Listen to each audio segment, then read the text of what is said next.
We will cover this Democratic convention, much different than those we've covered in the past.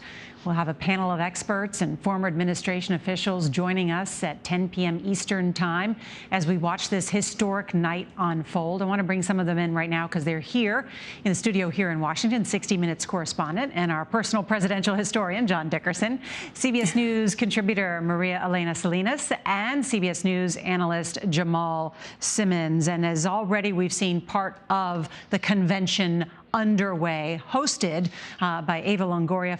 A focus on we the people is the theme of the night.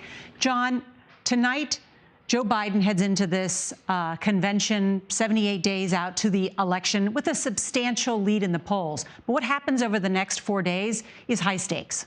It is, because it's the one time in a campaign that a candidate gets a clear shot to talk to the people without getting a lot of interference. And in this COVID-constrained campaign, that really matters. So he's got to do three things. He's got to energize his party. That'll be hard without the pop and sizzle of a live event. But he's got to do it because he not only needs people to be enthusiastic about voting, but enthusiastic about volunteering to help get other people to the polls, because in this election, that's going to be more difficult.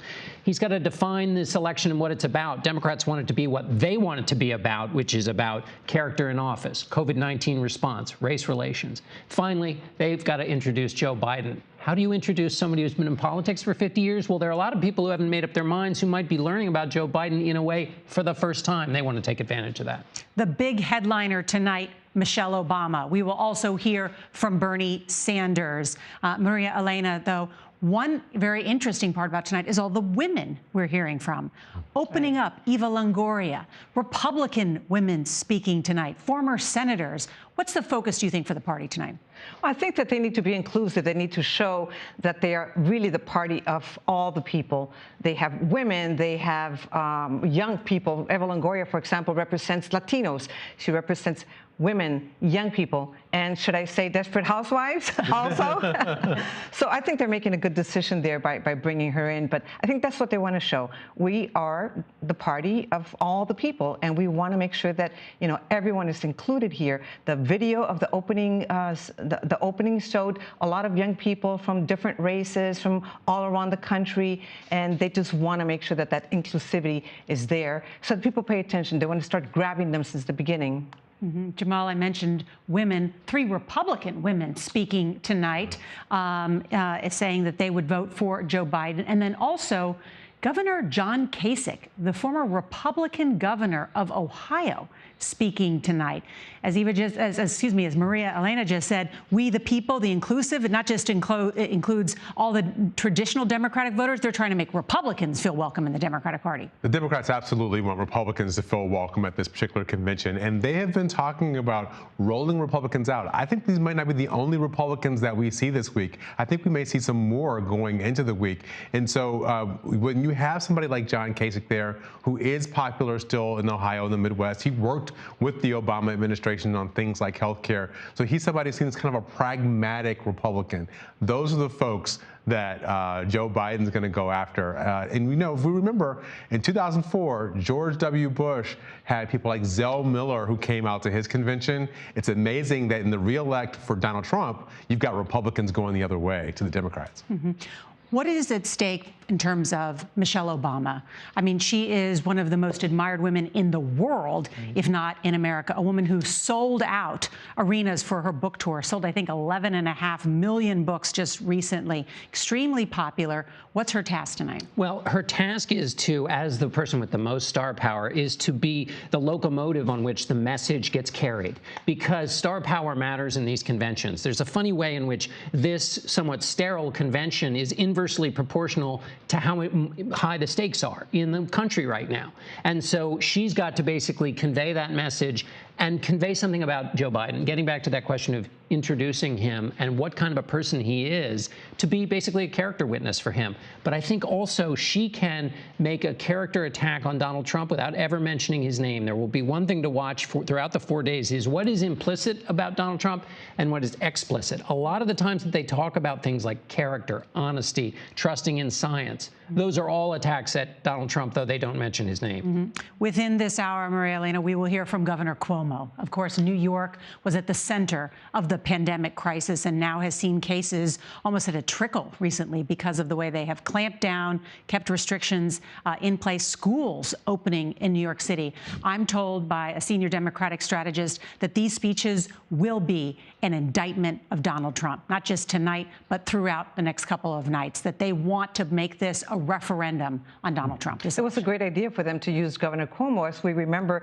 every time there was a briefing, it was aired nationally, and there were very few, really, briefings of governors aired nationally, and people were just reacting in a way that they wanted him to run for president. I remember the slogan, Cuomo for president. So I think it's good, and also he is not afraid to come out and be the bulldog and be the attack dog against Donald Trump. He's been doing it in the past, which would be probably the opposite of the way that Michelle Obama would approach it. Another thing about Michelle Obama, if I can just add to that, is that she has been pushing a lot for getting out the vote. To her, it's more important. She has expressed how upset she is that people didn't go out and vote last time, and that will be maybe, hopefully, part of her message. You know, I'm looking here at my notes, Jamal, because Michelle Obama and that documentary in Becoming, she expressed exactly that, what she called her trauma, the fact that many people didn't come out and vote for Hillary Clinton. She did. Listen, Michelle Obama has become, like you just said, one of the most beloved figures, I think, in the country for a lot of people. I have very small kids. We watch Michelle Obama's Story Time, Mondays with Michelle on PBS. So I think she exists on a lot of different planes for people in the country. And John, you mentioned something a second ago. They're going to talk about COVID. They're going to talk about racial justice. They are also going to talk about the economy, because the Democratic argument is that the economy, although President Trump tries to talk about it as being great, has some real fissures in it, whether it's health care, it's young people carrying student loan debt. There are real weights around the ankles of Americans. And obviously, since the quarantine and COVID, it's gotten even worse. So Democrats want to make a case about how they can make an economy that benefits everyone, not just the small few. Yeah, in that clip we've already seen a part of Michelle Obama's pre-recorded speech. She talks about that Joe Biden knows loss. Right? That his father lost a job, that he lost his wife and a child, that Joe Biden lost his son, Beau, to brain cancer, that he understands loss and that he picked himself back up, paraphrasing her words, to, I think, convey this idea that he's someone you can relate to, and also that vouch for character, that vouch that he is an empathetic leader. That's right. Going after basically, you can see the voters in the Midwest that they're going for there. And Donald Trump portrays himself as the protector of the forgotten men and women. Essentially, what the message about Joe Biden is, he was one of those people. In other words, he's known the hardship of being on the wrong end of American society. In his case, it's with personal loss, but also where he comes from. Joe from Scranton is going to make an appearance now and again over the 4 nights, and you'll hear him talk about his father and the lessons from his father in a way we haven't heard in politics really under this president, telling the old folksy stories. It'll be interesting to see how people respond after not having heard what those of us who've covered politics recognize all the time, but which has been somewhat absent from politics over the last 3.5 years. Well, there is much more ahead here on CBSN and on CBS News as we continue to cover the Democratic Convention on this first night. John, María Elena, Jamal, thank you.